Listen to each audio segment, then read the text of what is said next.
Hello guys, once again welcome back to H എല്ലാ മക്കൾക്കും ഒരിക്കൽ കൂടി എച്ച് സ്വാഗതം. അപ്പോൾ തമ്പനയിൽ കണ്ടുകൊണ്ട് മാത്രം ഈ വീഡിയോ തുറന്നു നോക്കിയ ആൾക്കാരായിരിക്കും നിങ്ങളെ നിരാശപ്പെടുത്താത്ത ഒരൊറ്റ കാര്യം ഞാൻ പറയട്ടെ. വെറും 4 ചാപ്റ്റർ, ഞാൻ പറയുന്ന ഈ 4 ചാപ്റ്റർ ഉണ്ടല്ലോ, ഈ 4 ചാപ്റ്റർ നിങ്ങൾ കൃത്യമായിട്ട് പഠിക്കുകയാണെങ്കിൽ ഞാൻ പറയുന്ന പരീക്ഷയ്ക്ക് മിനിമം നിങ്ങൾക്ക് 40 മാർക്ക്, അതായത് 80 മാർക്കിൻ്റെ പരീക്ഷയിൽ 40 മാർക്കോ അല്ലെങ്കിൽ അതിൽ കൂടുതൽ മാർക്കോ, അതായത് നിങ്ങളുടെ പരീക്ഷയുടെ 50% മാർക്ക് നിങ്ങൾക്ക് നേടാൻ പറ്റും. അപ്പോൾ ഈ 4 ചാപ്റ്ററുകൾ ഏതൊക്കെയെന്ന് ഞാൻ പറഞ്ഞുതരാം. അതിന് മുൻപായിട്ട് ഒരു കാര്യം കൂടി പറയാനുണ്ട്. നിങ്ങൾക്ക് ഈ പറഞ്ഞ കാര്യങ്ങളൊക്കെ ഏറ്റവും സിമ്പിളായിട്ട് നമ്മൾ പഠിക്കുന്നത് ഒരുപാട് എഫേർട്ട് എടുത്ത് പഠിക്കുന്നതിനേക്കാൾ നന്നായിട്ട് സ്മാർട്ട് വർക്ക് ചെയ്ത് പഠിച്ചുകൊണ്ട് നല്ല മാർക്ക് സ്കോർ ചെയ്യാനാണ് മക്കളെ. നിങ്ങൾക്ക് എന്ത് ചെയ്യാം, റാപ്പിഡ് റിവിഷൻ ബാച്ചിൽ ജോയിൻ ചെയ്യാം. ഈ റാപ്പിഡ് റിവിഷൻ ബാച്ചിൽ നിങ്ങൾക്ക് കൃത്യമായിട്ട് കിട്ടാൻ പോകുന്നത് ഈ പറഞ്ഞിരിക്കുന്ന കാര്യങ്ങളൊക്കെ കൃത്യമായിട്ട് പോയിന്റ് അനലൈസ് ചെയ്തുകൊണ്ടാണ്. അപ്പോൾ എക്കണോമിക്സിൻ്റെ കാര്യത്തിൽ ഞാൻ നിങ്ങൾക്ക് ഗ്യാരണ്ടി തരാം, അത് ഞാൻ നിങ്ങൾക്ക് തരുന്ന വാക്കാണ്. നിങ്ങൾക്ക് എന്ത് ചെയ്യാം, വിശ്വാസപൂർവ്വം എടുക്കാൻ പറ്റുന്നതാണ്. ഓക്കെ, അപ്പോൾ നമുക്ക് നേരെ ആ പറഞ്ഞ 4 ചാപ്റ്റേഴ്സ് ഞാൻ കാണിച്ചു തരാം. അപ്പോൾ ഏതൊക്കെയാണ് ആ 4 ചാപ്റ്റേഴ്സ് നിങ്ങൾക്ക് അറിയുന്നതായിരിക്കും ഒരു പക്ഷേ ഹൈ വെയിറ്റേജ് നിങ്ങൾ കൊടുത്ത് പഠിക്കേണ്ട ചാപ്റ്ററാണ് കൺസ്യൂമർ ബിഹേവിയറെ കുറിച്ചുള്ള പ്ലസ് ടുവിലെ മൈക്രോ എക്കണോമിക്സ് രണ്ടാമത്തെ ചാപ്റ്റർ ഉപഭോക്താവിനെ കുറിച്ചുള്ള ചാപ്റ്റർ 12 മാർക്ക് പറഞ്ഞേ.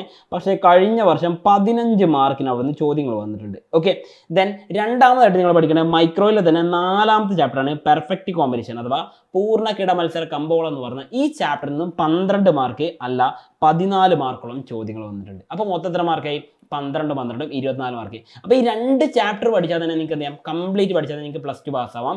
ഇനി അതിൻ്റെ കൂടെ നിങ്ങൾ എന്ത് ചെയ്യാം, മാക്രോയിലെ 2ാമത്തെ ചാപ്റ്റർ പഠിക്കണം. അതുപോലെ മൈക്രോയിലെ 3ാമത്തെയും, മാക്രോയിലെ 3ാമത്തെ പഠിച്ചാലും കുഴപ്പമില്ല, മൈക്രോയിലെ 3ാമത്തെ പഠിച്ചാലും കുഴപ്പമില്ല, രണ്ടിനും ഒരേ വെയിറ്റേജ് ആണ് പോരുന്നത്. ഓക്കെ, അപ്പോൾ നിങ്ങളത് ശ്രദ്ധിക്കുക. നാഷണൽ ഇൻകം അക്കൗണ്ടിങ് പഠിച്ചു കഴിഞ്ഞാൽ 10 മാർക്കാണ്.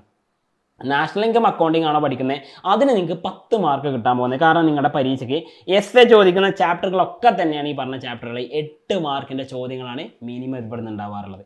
8, 5 അല്ലാത്ത മാർക്കിൻ്റെ ചോദ്യങ്ങൾ ഇവിടുന്ന് ഉണ്ടാവാറില്ല. അപ്പോൾ ശ്രദ്ധിക്കുക, ഈ പറഞ്ഞ മൈക്രോക്ക് പകരം നിങ്ങൾക്ക് എന്ത് ചെയ്യാം, മാക്രോയിലെ 3rd ചാപ്റ്ററും പഠിക്കാം. ഏതാണ് ചാപ്റ്റർ?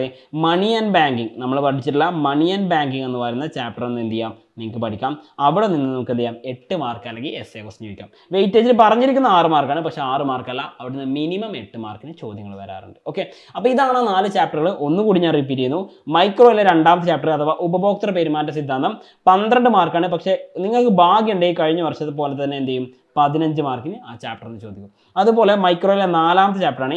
ഇവിടെ നിന്നും പൂർണ്ണ മത്സര കമ്പോളം, തികഞ്ഞ മത്സരം എന്നല്ല, പൂർണ്ണകിട മത്സര കമ്പോളം പെർഫെക്റ്റ് കോമ്പിനേഷൻ, അവിടെ നിന്ന് 12 മാർക്കാണ് പറഞ്ഞിട്ടുള്ളത്. 12നേക്കാൾ കൂടാനേ ചാൻസ് ഉള്ളൂ, കുറയില്ല.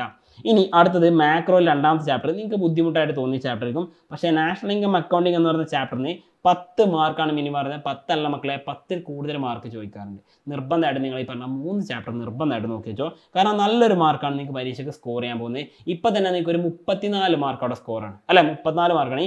ഇനി ഒരു 8 മാർക്ക് കൂടി എത്ര മാർക്കായി, 42 മാർക്ക് ഈ പറയുന്ന 4 ചാപ്റ്റർ കിട്ടും.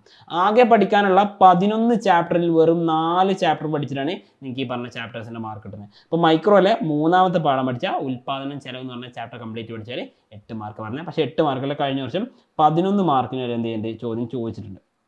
അപ്പോൾ നിങ്ങൾ മനസ്സിലാക്കേണ്ട കാര്യത്തിലുള്ളൂ, ഈ കാര്യങ്ങളൊക്കെ കൃത്യമായിട്ട് ഏരിയകൾ ഫോക്കസ് ചെയ്ത് പഠിക്കണേ, നല്ലൊരു മാർക്കാണ് നിങ്ങൾക്ക് സ്കോർ ചെയ്യാൻ പറ്റുന്നത്. അപ്പോൾ ആ മാർക്ക് നിങ്ങൾ കളയരുത്. കാരണം തന്നെ നിങ്ങൾക്ക് വേണ്ടിയിട്ടുണ്ടാക്കിയ ആ മാർക്കുകൾ നിങ്ങൾ എടുത്തിട്ടില്ലേ പിന്നെ ആരെടുക്കാനാണ്. അപ്പോൾ അതുകൊണ്ട് നന്നായിട്ട് നിർബന്ധമായിട്ടും ഈ പറയുന്ന ചാപ്റ്റർ കംപ്ലീറ്റ് വെച്ച് പഠിക്കുക. അതായത് ആ ചാപ്റ്ററിൽ ഇനി ഒന്നും ബാക്കി ഉണ്ടാവരുത്, നമുക്കൊന്നും പഠിക്കാൻ ബാക്കി ഉണ്ടാവരുത്. അത്രയും നീറ്റ് ആൻഡ് ക്ലീൻ ആയിട്ട് എന്ത് ചെയ്യുക, ആ ചാപ്റ്റർ പഠിച്ചെടുക്കുക. അപ്പോൾ ഒന്നുകൂടി ഞാൻ കാണിച്ചു തരാം. ഈ 4 ചാപ്റ്ററുകൾ നിങ്ങൾ മെയിനായിട്ട് പഠിച്ചാൽ ഉറപ്പായിട്ട് ഞാൻ പറഞ്ഞു മിനിമം നിങ്ങൾക്കൊരു 42 മാർക്ക് നിങ്ങൾക്ക് അതിന് സ്കോർ ചെയ്യാൻ പറ്റും. അപ്പോൾ പരീക്ഷയ്ക്ക് പകുതിയോളം മാർക്ക് ഈ ചാപ്റ്ററിൽ നിന്ന് കിട്ടും. നന്നായിട്ട് പഠിക്കുക. വീണ്ടും പുതിയൊരു വീഡിയോ ആയിട്ട് കാണുന്നതായിരിക്കും. All the best guys. വീണ്ടും കാണാം. It's myself Sabeen signing out from H board. Happy learning all. By.